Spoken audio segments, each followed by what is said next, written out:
Moto likes you. Here he comes. I like 'em big, I like 'em chunky, I like 'em big, I like 'em lumpy, I like 'em round, with something, they like my sound, they think I'm funky. Goodness, girl, you huge. Who's your friends? Or is that your buzz? Girl, you as quick as you are hefty. So you're Moto. The name's so nice, you say it twice. I kinda like it, Fatso. I'll see you around, girl. It won't be hard because you so plump and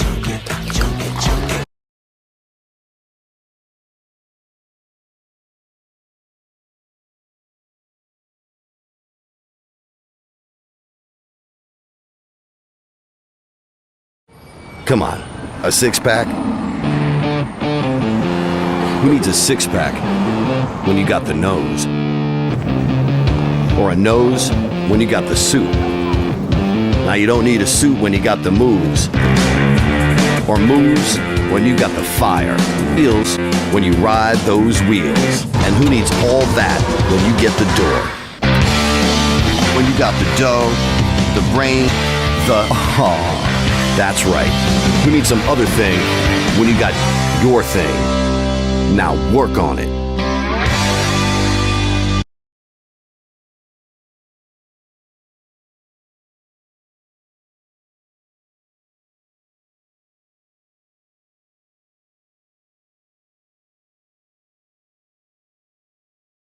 (21:8) says, "But the cowardly and the unbelievers, murderers, the sexually immoral, sorcerers, idolaters, and all liars shall have their part in the lake of fire, which is the second death." God wrote that, I didn't.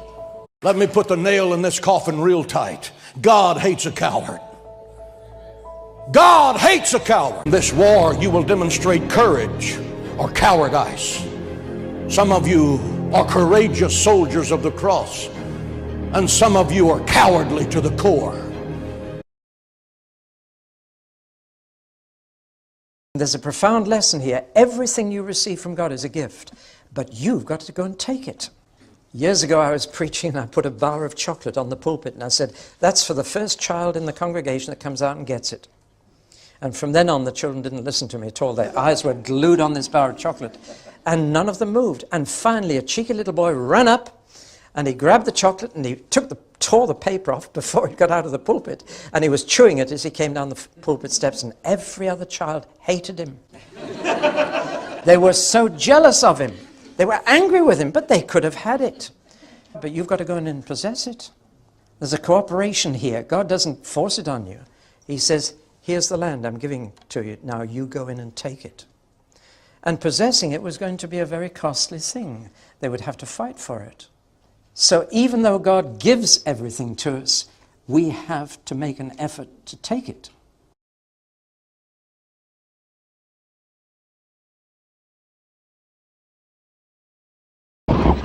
Intwai Dumela is back from his patrol, always ready to confront hyenas.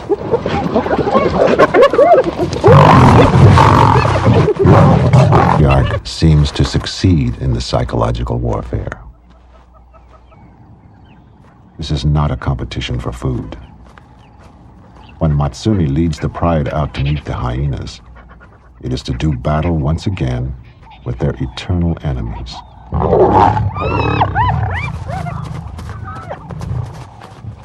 Frenzied calls filter across the bush to the keen ears of Intwai Dumela, he who greets with fire.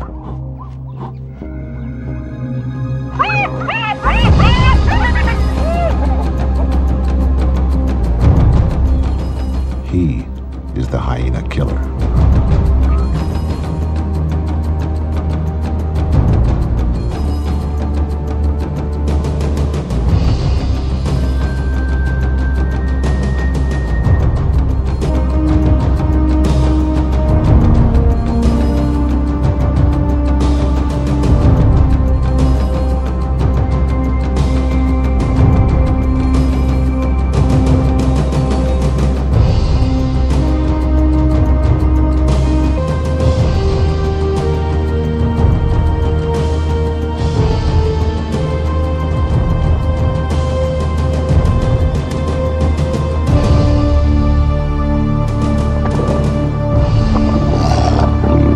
There's a profound lesson here. Everything you receive from God is a gift, but you've got to go and take it. They were so jealous of him. They were angry with him, but they could have had it. But you've got to go in and possess it. There's a cooperation here. God doesn't force it on you. He says, here's the land I'm giving to you. Now you go in and take it. And possessing it was going to be a very costly thing. They would have to fight for it. So even though God gives everything to us, we have to make an effort to take it.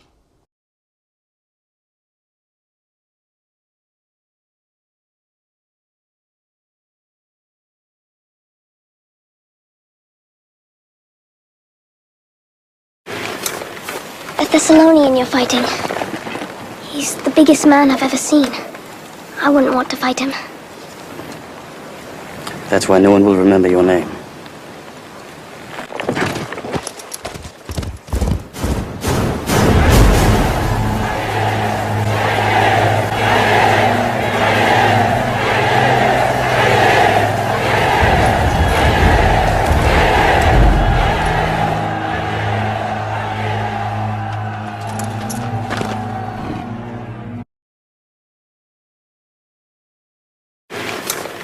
The Thessalonian you're fighting.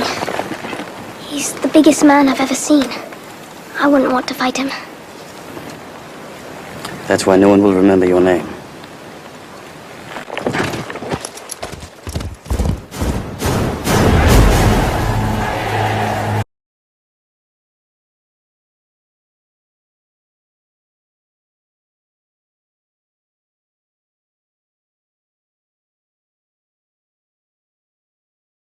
The defendant controlled all the events. She chose the day. Specifically, she chose a day just before her 18th birthday. She chose to drive the car, the time to drive the car. She chose an obscure, previously scouted route through an industrial parkway. She chose the target to hit and the victims. She chose the means and the method to follow through. And she planned and purposefully executed the events of July 31st, 2022. So she's sentenced on count 2, the murder of Davion Flanagan, 15 years to life. She's sentenced on count 1, the murder of Dominic Russo, 15 years to life, to be served concurrent to each other.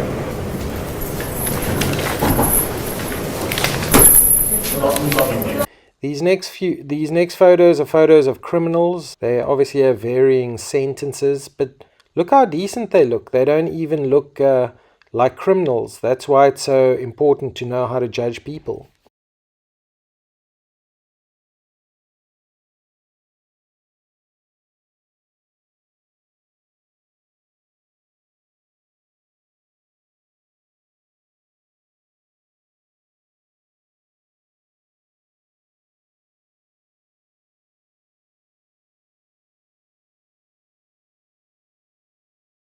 If you start that situation in high school, it's not likely you're going to get married for 3 or 4 years, and that is an explosive situation. To try to keep young people pure in a long-term relationship.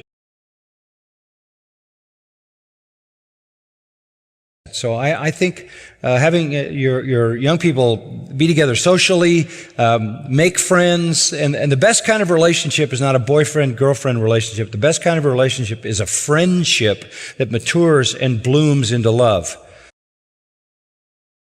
I think you have to try to instruct them that what they're looking for is character. You know, this is the greatest lesson you'll ever teach your young people. You are looking for a person of character. You are looking for a godly person who has character. And by character, I mean convictions, strong beliefs, and lives a God-honoring life. That's the kind of person you are looking for. And all the other kinds of things, there are people like that, and the romance factor follows that somewhere down the road. What you want to begin to do is cultivate friendships with people of character, people of spiritual character and conviction. That's very far away from crushes and all of that kind of thing. Okay?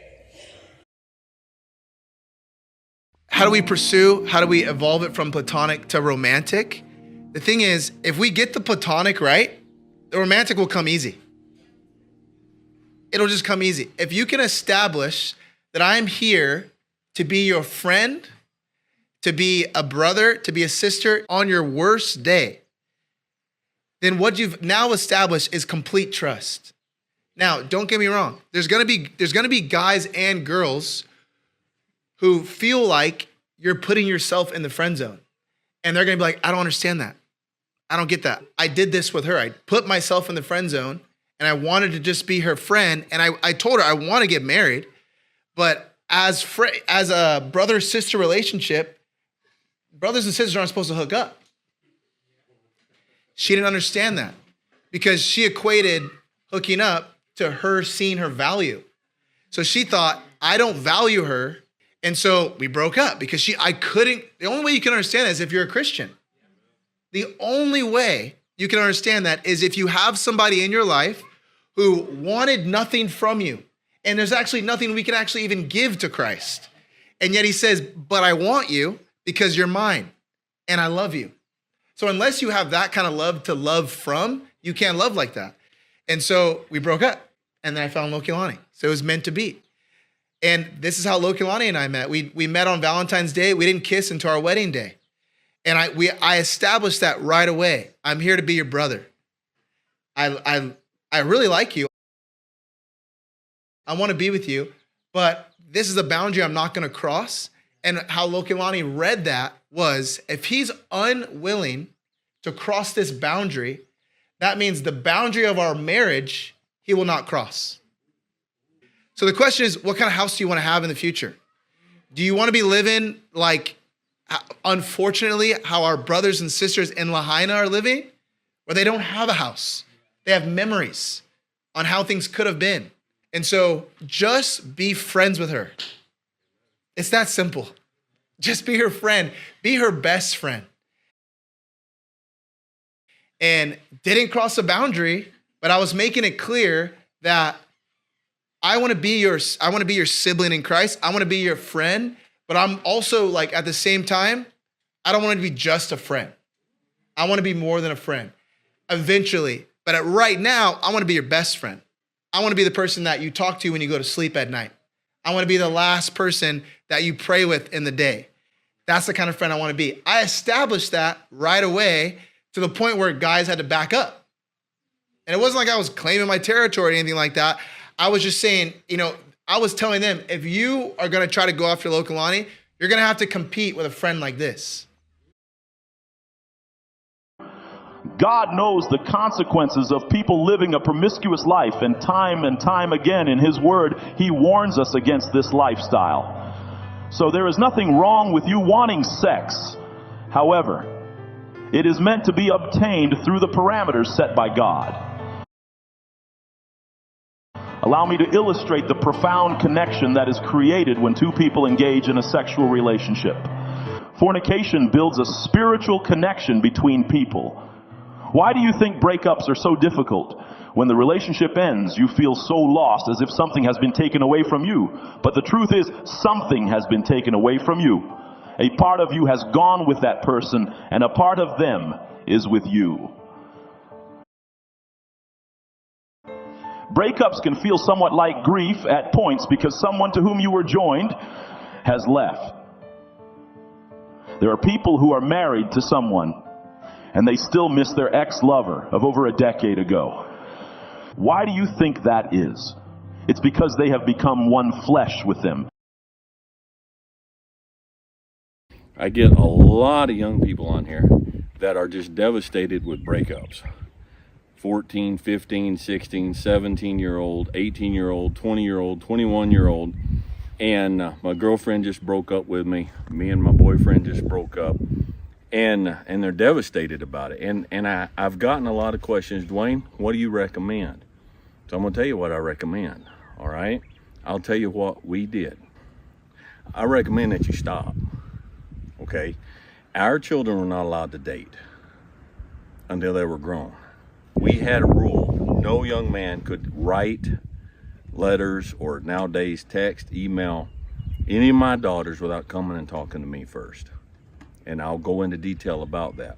And there were young men that came to me and I said no.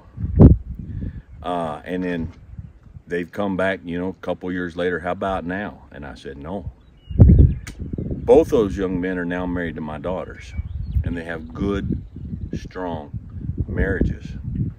And I believe one of the things that has helped them have good, strong marriages is the fact that I said no. I told them, I said, look, you're a young man of good character.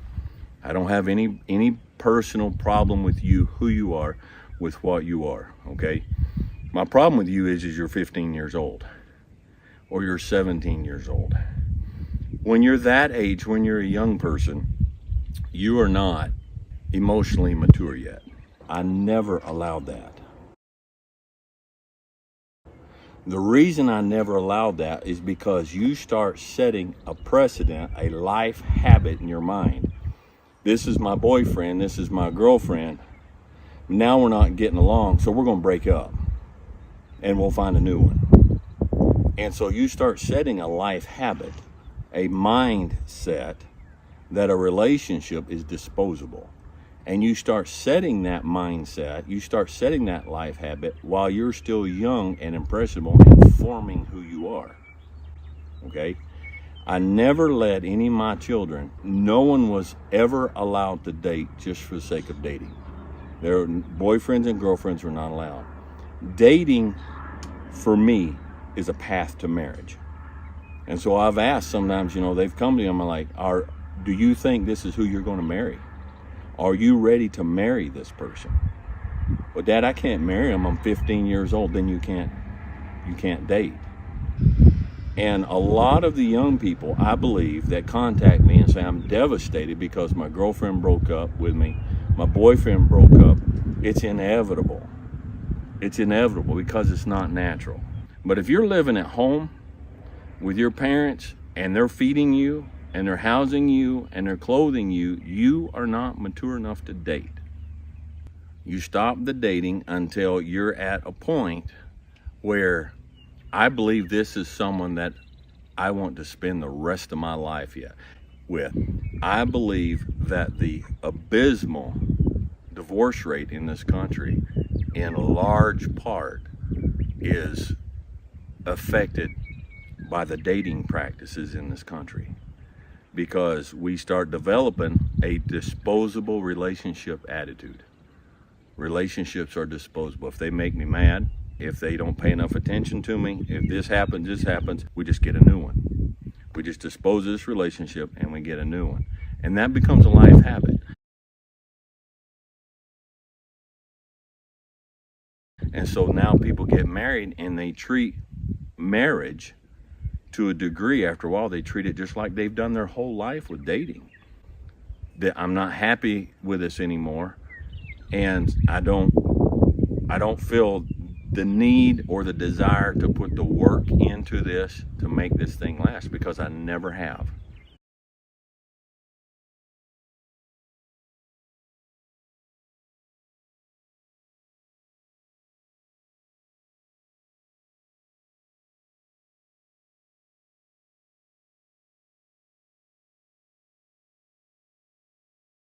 One of the greatest tragedies in life is that you will always be loved more than you will ever know. Someone in your class finds your presence inviting and warm, even if you've only exchanged a few words with them. Someone on the street loves your smile, and it brightens their path for the next few blocks.